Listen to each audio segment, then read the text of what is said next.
Assalamualaikum warahmatullahi wabarakatuh, saudara saya sekalian. Hari ini saya nak cerita pada you all tentang sembelit juga lagi sekali. So first check you punya, so check dulu nombor satu, apa yang saya kata tadi, siapa yang dengar awal tadi, you punya najis punya kualiti kan. Nombor satu, dia punya pattern macam apa tu, tek kambing, okey. Nombor dua, yang dia berkumpul-kumpul dah tapi masih lagi tak cantik dia punya bentuk dia. Yang mula jadi cantik dia dah mula jadi color tu memanglah kena check juga, jangan sampai warna hitam macam ni kan. Kalau warna hitam macam ni maksudnya dah ada perdarahan ataupun you banyak ambil iron tablet untuk orang perempuan yang nak jaga orang pregnant semua tu kan. Kadang-kadang you jadi sembelit sebabkan terlalu banyak iron. So kalau dah jadi keras-keras macam ni dan hitam-hitam tu bahaya. Tapi kalau yang warna brown, warna slight light brown dan sebagainya tu, itu normal. Okay? Kalau putih tak boleh juga. Itu berarti you dah tak ada bile pula tu. Itu pun penyebab kenapa orang sembelit juga kan. Baik, ini yang kita nak macam ni design yang macam ni. Okey, ni yang cantik tu, macam ulau belangkau tu. Okey, right. Tapi yang ni kalau dah mula lembik macam ni masih okey, tapi kalau dia dah mula timbul ke atas air tu dalam toilet bowl tu, maka yang ni dah mula terlalu banyak benda yang tak hadam pula. Okey, dan kalau dah mula air ni nak mula cirit, kalau dah cirit ni masalah pula. Okey, so anda punya sistem ataupun design yang mana satu cepat dia punya bentuk. Okey, kalau anda selalunya 3 dan 4 ni selamat. Okey, kalau selalunya nombor 1 dan nombor 5, 6, 7 ni 6, 5 ni boleh tahan tau kalau you ambil serat banyak. Selalunya jadi macam ni. Tapi kalau yang sampai macam ni dah teruk. So this and the last one you have to check. Dan kalau buang air besar pun, kalau jadi macam ni pun, tetapi kalau lebih daripada selalunya you buang air besar katakan sehari sekali atau 2, sekarang sampai 2 hari baru nak buang, itu berarti you dah mula sembelit. Okey, dan kalau dia betul balik dalam seminggu yang sama tu juga you betulkan balik, tak apa. Tapi kalau berminggu-minggu, lebih daripada 2-3 minggu, saya rasa you kena check. Dan setengah daripada anda you buang air besar seminggu sekali, saya rasa you kena ajar sikit you punya intestine tu untuk keluarkan najis you at least paling lambat pun selang sehari lah. Itu pun dah tak elok kan. Kata orang yang bagusnya sehari sekali atau 2 minimum, tu baru bagus kan. Tak payahlah sampai cirit-cirit. Tapi kalau lebih pada 2-3 bulan dan I dengar tadi dah bertahun-tahun daripada muda lagi, I rasa you kena check. Sebab salah satu daripada masalah penyakit kronik besok, masalah autoimun, masalah sampai kanser pun adalah disebabkan sembelit. Buasir tu saya tersebut tadi, sebab buasir antara penyebab orang jadi sembelit pun sebab dia takut nak buang yang besar, dia takut keluar darah dan sebagainya, dia jadi sembelit pula tu. Jadi ada 4 sebab utama. Salah satu daripadanya ialah masalah mikrob tak cukup dalam badan. Bakteria yang baik tak cukup dalam badan. Dia kena cukup banyak kan. Tu yang orang cerita probiotik, prebiotik dan sebagainya kan. Okey. Satu lagi masalah tak ada cukup bile dalam badan you. Maksudnya liver tak keluarkan yang hijau-hijau tu kan. Jadi orang yang potong hempedu dah tak ada semua tu, kadang-kadang dia boleh sembelit. Pasal apa? Lemak you tak dihadam betul-betul, entah macam mana dia boleh jam you punya lemak-lemak dalam badan you tu. Okey. Asid dalam perut you, kalau hidroklorik asid tak cukup pun, bila kita berumur ni kurang asid kita, itu pun boleh menyebabkan protein you tak sempurna, maka jadilah kita tu macam tek kambing, faham tak? Sebab protein antara penyebab. Kalau tinggi sangat tak hadam betul-betul, dia compact, dia jadi macam berbiji-biji. Okey. Dan ujung sekali of course lah tak cukup fiber. Baik, antara penyebab lain yang mungkin anda kena ambil perhatian, saya tulis kat sini, ialah you tak cukup air. Sebenarnya yang paling utama bulan puasa kan, topik kita ialah sembelit di bulan puasa. Ataupun bukan bulan puasa pun you kena perhati juga. Tapi lebih lagi zaman sekarang ni, zaman COVID dan sebagainya, kita tak ada masa nak pergi hospital, nak pergi klinik. Jadi kita jangan menjadikan masalah yang pasal sembelit pun jadi masalah besar. So you boleh selesaikan dengan air, dan air selalu mulakan dengan garam. So saya dah bagi formula berat badan kali 30 minimum untuk semalaman start buka puasa sampai sahur. Berat badan kali 30. Kalau 60 kg jadi berapa? 60 kali 30 jadi 1800. Jadi 1.8 liters. Kalau saya katakan 70 kg, 70 kali 30 jadi 2100, 2.1 liter semalaman daripada buka puasa sampai kita sahur. Okey. Jangan masuk you punya air teh ke air sirap you semua tu tak pakai langsung, okey. Teh tarik semua tu memang out, okey. Bahkan siapa yang ambil susu memang menyebab sembelit lebih teruk rupanya, okey. Nombor 2, kalau you tak cukup serat. Okey, tahu kan serat datang daripada mana? Daripada buah dan sayur-sayuran. Okey, siapa yang rajin buah dan sayur-sayuran tak perlu. Tapi kalau siapa yang tak rajin makan, saya dah sediakan fiber up, okey. Tapi kalau you makan cukup, tak perlu. Cuma bulan puasa ni kadang-kadang kita kurang nak makan buah-buahan yang cukup banyak dan sayur-sayuran. Sebab tu di waktu buka puasa digalakkan you ambil kurma dan kalau boleh dengan honey sekali, okey. Tapi ingat, siapa yang tak rajin makan benda yang berserat, ambil fiber up. Okey dah. Lepas tu ada satu lagi masalah, kalau you movement you tak suka bergerak, you tak rajin bergerak sebab puasa, malas, letih, kunun dan sebagainya, senang dapat sembelit.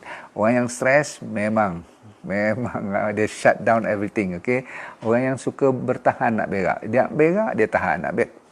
Kadang-kadang sampai terkentut-kentut, dia tahan juga sampai nak merah muka, entah apa, entah nak jawab WhatsApp ke, ataupun nak habis nak baca satu muka surat lagi ke apa-apa. Tolong jangan tahan. Masa nak semayang tarawih semua tu, kalau nak kena pergi dulu. You semayang sendiri pun tak apa. Pasal apa? Lebih baik you jaga sembelit you, okey. Sebab apa? You tak boleh fokus pun masa semayang kalau nak bertahan daripada buang yang besar ni kan. Seterusnya, you galakkan ada habit. Habit tu maksudnya waktu-waktu yang kalau you biasa pagi, biar selalu dia rajin belah pagi. Jadi dia ada timing.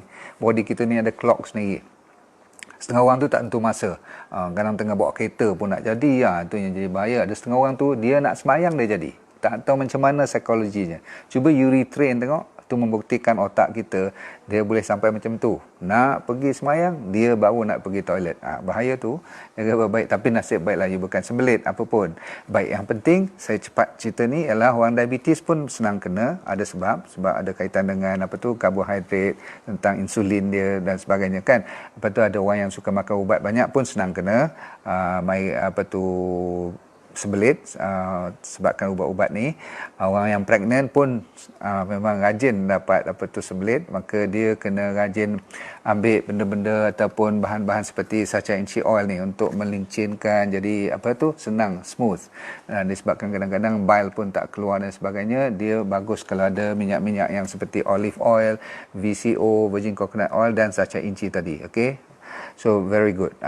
Kurangkan benda-benda yang berpotato. Tak, kentang bagus, tapi bila you ada sembelit, tak boleh banyak karbohidrat terlalu banyak sangat. Biar buang masalah sembelit dulu, baru you ambil balik nasi you, bahan-bahan yang tinggi karbohidrat, faham?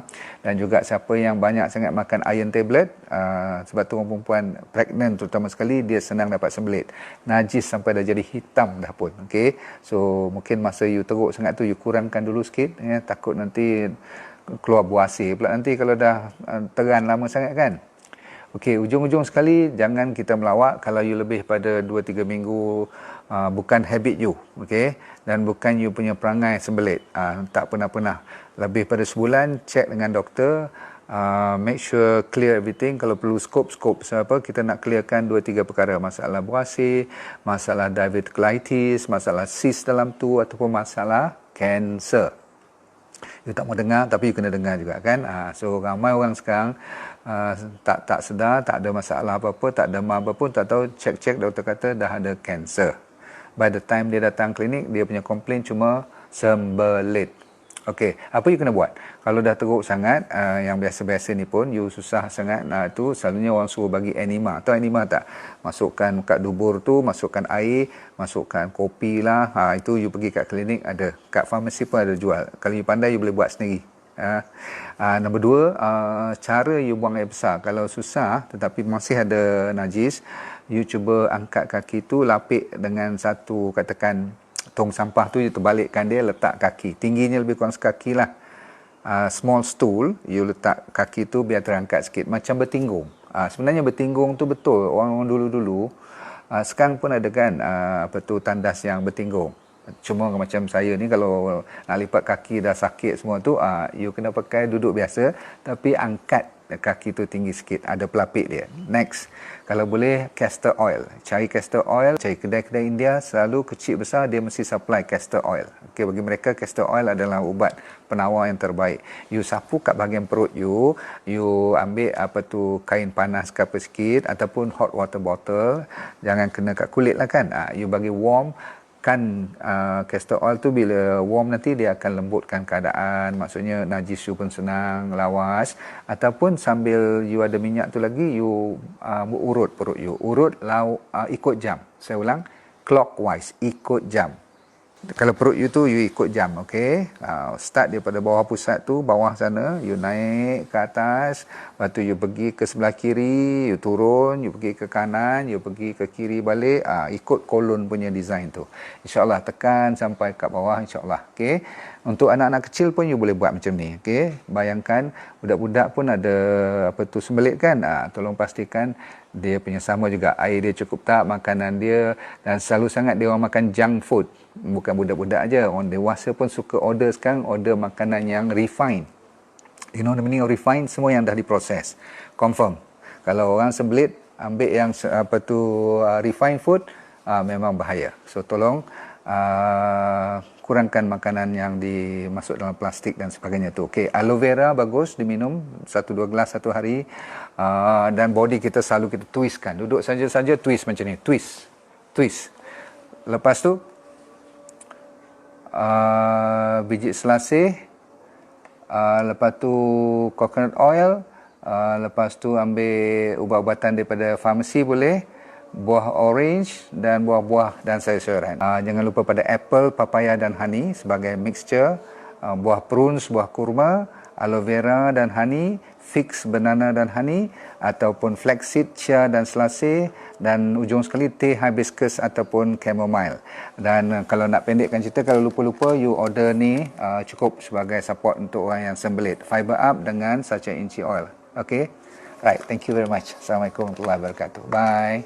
Bagi anda yang berminat dengan program yang semacam ini dan nak tahu lebih lanjut pula tu, tapi tak ada masa, anda sibuk lah katakan kan. So yang penting ialah senang je, saya dah buat program online namanya VIP Well for Life Program. So apa you kena buat, you layari drnordindarus.com, kat situ dia beri keterangan lanjut. Tapi yang penting dalam tu ada apa, you buka je pakai password you tu, you akan dapat satu yang program yang full seminar, macam 1,5 jam, seolah macam you datang seminar saya lah kan. Tapi you duduk kat rumah aja, kat mana saja pun tak. Saya bagi topiknya daripada ujung rambut sampai ujung kaki. Dia akan cover seolah-olah macam you nak tahu tentang masalah otak, masalah mata, sakit-sakit thyroid, macam mana nak sembuh daripada asma, orang yang buncit, orang yang sembelit, orang yang sakit arthritis, gout, dan sehinggakan yang serius seperti psoriasis, SLE, dan juga masalah-masalah mental pun saya akan cerita. Dan yang paling penting adalah masalah kanser, diabetes, high blood pressure dan penyakit jantung. So you jangan risau, cuma tap into drnordindarus.com, minta dan tengok kat situ sendiri explanation tentang Well for Life VIP Well for Life program. Saya jumpa anda di puncak kesihatan yang terbaik.